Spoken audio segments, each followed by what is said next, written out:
अ, नमस्कार दोस्तों।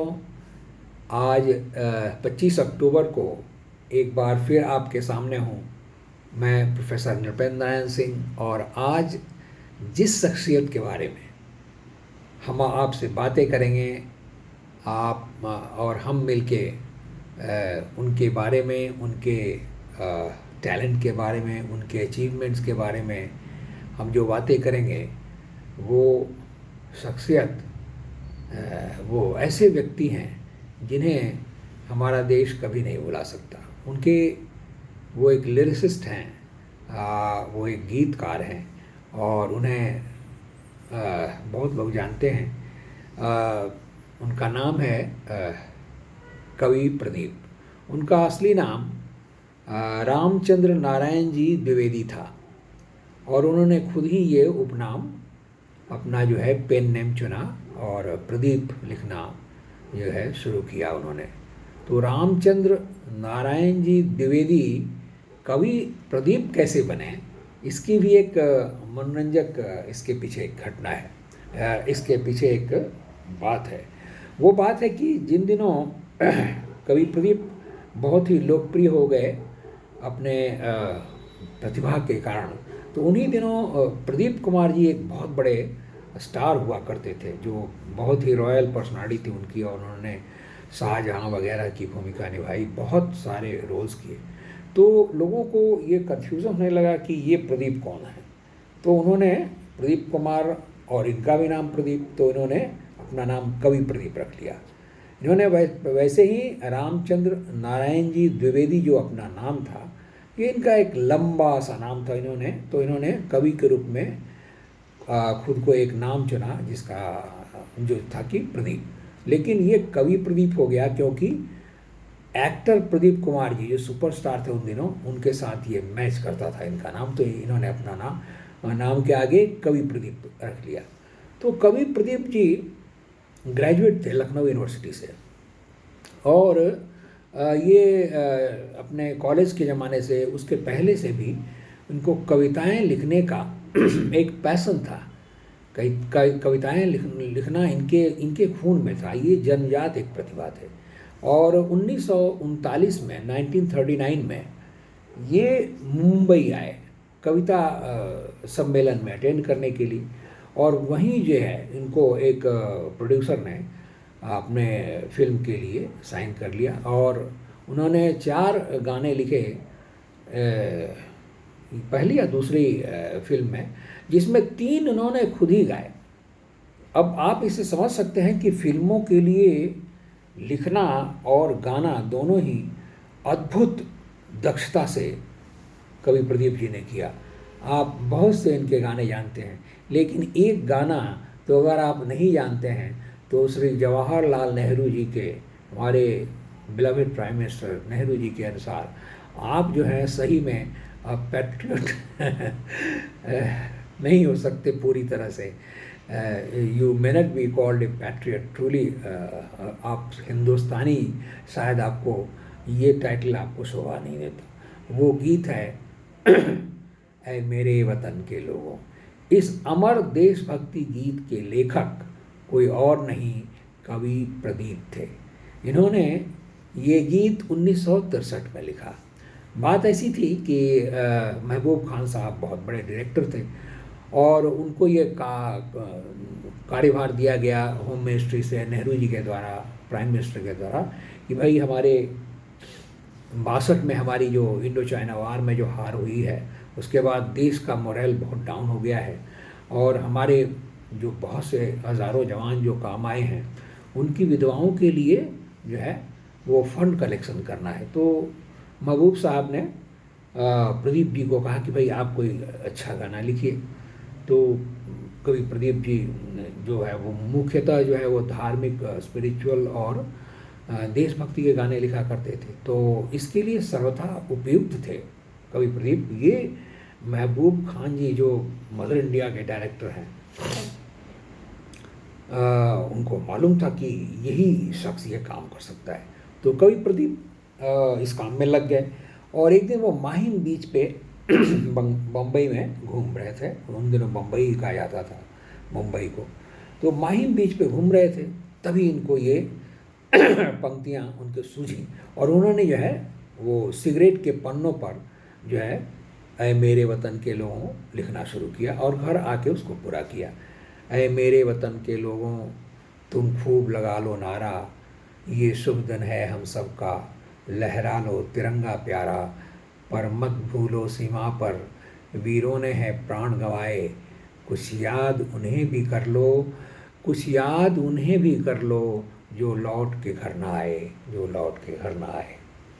तो कवि प्रदीप जी काफ़ी जानकारी रखते थे और उन्होंने 1962 के इंडो चाइना वार के बारे में पढ़ा था और उसमें मेजर शैतान सिंह की भूमिका जो थी रेजांगला के युद्ध में, उनके बारे में उन्होंने वो पढ़ा तो वो बहुत प्रभावित हुए।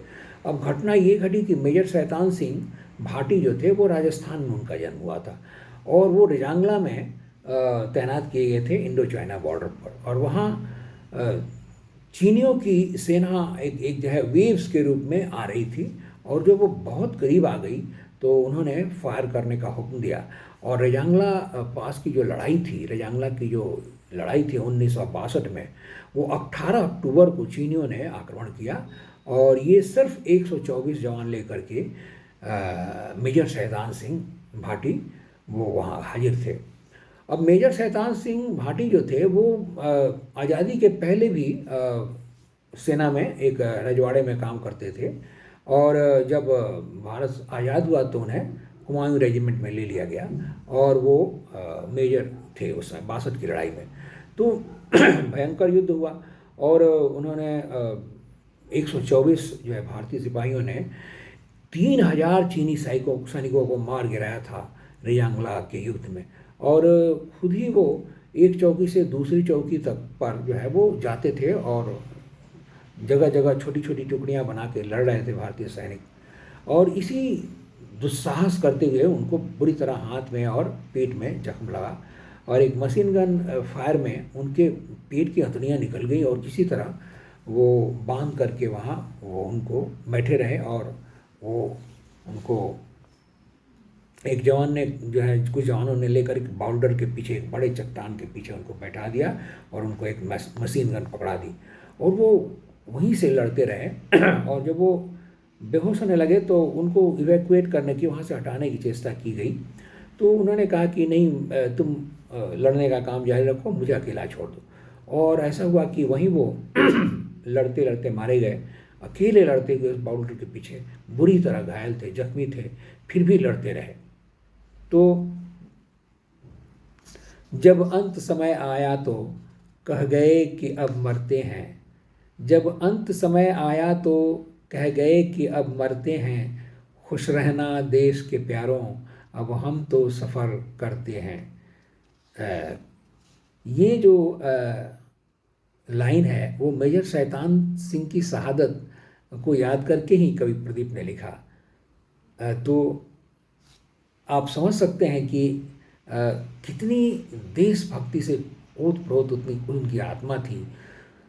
कोई सिख, कोई जाट मराठा, कोई गोरखा, कोई मद्रासी, सरहद पे मरने वाला हर वीर था भारतवासी। ये बहुत लंबा गीत है मेरे वतन के लोगों। और पहली बार 1963 में 26 जनवरी को ये सर्वपल्ली राधाकृष्णन जी जो उस समय प्रेसिडेंट थे उनके सामने और जवाहरलाल नेहरू जी के सामने एक विशाल जनसभा में 26 जनवरी को गाया था लता मंगेशकर जी ने इस गीत को। इस गीत को की पंक्तियाँ इतनी बेजोड़ हैं और कवि प्रदीप की ये खासियत थी कि वो बहुत सरल शब्दों में बहुत गंभीर बात कह जाते थे जो दिल को छू लेती थी, वो हृदय की गहराइयों में प्रवेश कर जाती हैं उनके सभी गीत, उनके जो भी गीत हैं। तो ये गीत सुनने के बाद नेहरू जब गीत समाप्त कर दिया गाना लता मंगेशकर जी ने और श्री रामचंद्र जी का म्यूज़िक था, उन्होंने इस गीत को लयबद्ध किया था श्री रामचंद्र जी ने। श्री रामचंद्र जी चाहते थे कि इसको आशा भोसले गाएं क्योंकि लता मंगेशकर से उनकी उन दिनों अनबन थी, लेकिन कवि प्रदीप ने ये जोड़ दिया और कहा कि नहीं, और इस गीत को गाएंगी तो लता जी ही गाएंगी, और आखिर लता जी ने इस गीत को गाया।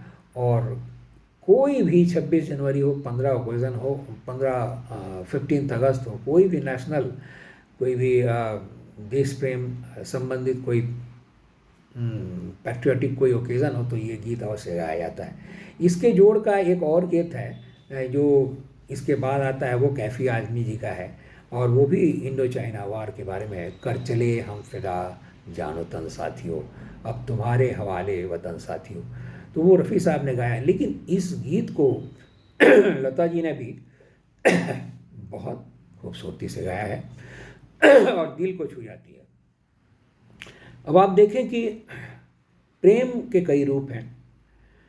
कवि प्रदीप कहते थे कि नर नारी का जो आकर्षण है, प्रेम है, उसके बारे में तो सब कोई लिखा करता है। ये प्रेम जाना माना है और सब जगह, सब विश्व के हर जगह है। लेकिन प्रेम के और भी तो कई रूप हैं, जैसे पुत्र का पिता के प्रति, पुत्री का पिता के प्रति, आदमी का अपने देश के प्रति, भक्त का भगवान के प्रति। तो भक्त का भगवान के प्रति और मनुष्य का अपने देश के प्रति, यानी पैट्रियोटिक सॉन्ग में और रिलीजियस सॉन्ग में, स्पिरिचुअल सॉन्ग में कवि प्रदीप को बहुत ही अच्छी महारत थी। वो खास करके इन दो क्षेत्रों में लिखा करते थे, यानी देशभक्ति गीत और स्पिरिचुअल गीत। वैसे इन्होंने जीवन के फिलॉसफी को लेकर के भी गीत लिखे, जैसे ये गीत मुकेश जी का संबंध फिल्म का है। कौन सा वो इंसान यहाँ पे जिसने दुख ना झेला, चल अकेला चल अकेला चल अकेला, तेरा मेला पीछे छूटा राही चल अकेला, तेरा कोई साथ ना दे तू खुद से प्रीत जोड़ दे, तेरा कोई साथ ना दे तो खुद से प्रीत जोड़ ले, बिछौना धरती को करके अरे आकाश ओढ़ ले।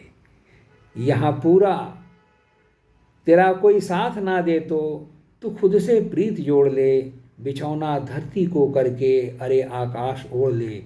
यहाँ पूरा खेल अभी जीवन का तूने कहाँ है खेला, चल अकेला चल अकेला चल अकेला, तेरा मेला पीछे छूटा राही चल अकेला। तो जीवन की फिलॉसफी इसमें छुपी है कि मनुष्य जो है चाहे कितना भी अकेला पड़ जाए, उसे हिम्मत नहीं हारनी चाहिए और उसे खुद को मोटिवेट करना चाहिए और ये जीवन युद्ध जारी रखना चाहिए। तो इस गीत को सुनने के बाद एक नया साहस भर जाता है, चाहे आप कितने भी अकेले महसूस कर रहे हों। ये गीत जो है बहुत ही सुंदर है और प्रेरित करता है। इसके बारे में एक श्रोता ने लिखा था कि वो अपने पिता की का शेष कृत्य करके, यानी दाह संस्कार करके वो श्मशान से बाहर निकल रहे थे। तो ये एक कमेंट में लिखा था इस गीत के एक श्रोता ने।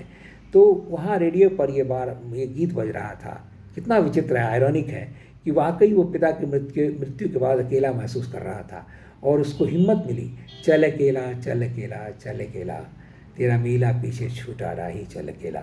वो प्रथा का दाह संस्कार करके आ रहा है और ये गीत सुन रहा है। और उस आदमी लिखा है कि जब भी मैं ये गीत सुनता हूँ तो मुझे मेरे पिता की याद आ जाती है और मेरी आंखें नम हो जाती हैं। तो जीवन को बहुत नज़दीक से देखा था कवि प्रदीप ने और उनके हर गीत हृदय को छू लेते हैं, हृदय का स्पर्श करते हैं। ये प्रथम खंड है, मेरी श्रद्धांजलि जो है कवि प्रदीप को, उसका ये प्रथम खंड है। और प्लीज़ प्लीज़ प्लीज़ मेरे YouTube channel Nripendra Narayan Singh NRIPENDRANARAYNSINGH को सब्सक्राइब करें और एक प्रोफेसर प्रोफ नृपेंद्र नारायण सिंह को सब्सक्राइब करें और मेरे फेसबुक को ज़्यादा से ज़्यादा लाइक करें। और मैं दूसरे खंड में, और हो सकता है इसके 3 भाग में बनाऊं, क्योंकि कवि प्रदीप जी की उपलब्धि को थोड़े से शब्दों में बयान नहीं किया जा सकता। नमस्कार दोस्तों, ये प्रथम खंड है, कवि प्रदीप जी को मेरी श्रद्धांजलि। नमस्कार। आज 25 अक्टूबर को आपसे विदा लेता हूँ। मैं professor Nripendra Narayan Singh. Thank you so much.